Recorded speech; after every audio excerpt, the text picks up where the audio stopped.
Assalomu alaykum savdo sayohat kanali obunachilari hamda YouTube platformasi foydalanuvchilari. Mana biz hozirda Xitoydamiz, Gulyapani do'konida. Xitoyga, ya'ni Urumchiga kelganlar juda yaxshi biladi bu do'konda tovarlari zo'r. Sizlarga bu videoni qilishimning asosiy maqsad, sabab bu oyoq kiyimlarni bir qisqacha obzorni qilish.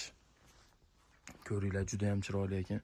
3 xil svet ekan, rasvetkalari zo'r. Mana bunaqa rangi bor ekan, bunaqasi. Xudo xolasa kimga mana shunaqa narsa kerak bo'lsa, optim holatda ham sotiladi, donaga ham.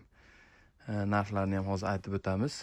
Narxi taxminan O'zbekistonga borib sotilishi 100 ming, 110 ming atrofidagi to'g'ri keladi. Xudo xolasa hammasidan xarid qilyapmiz. Bu tovarlar ertaga 9-kuni press qilinadi. Kimga kerak bo'lsa aytaverasizlar. Xudo xohlasa 20-21 noyabrlarga o'zimiz uyga yetib boradi.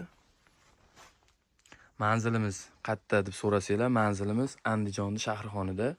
Yana qo'shimcha ma'lumotlar uchun pastda nomer qoldiramiz. Bemalol aloqaga chiqaverasizlar, Telegram yoki telefon orqali. Bizni kuzatishda davom etinglar, sog' bo'linglar. Kanalga obuna bo'lishni unutmanglar.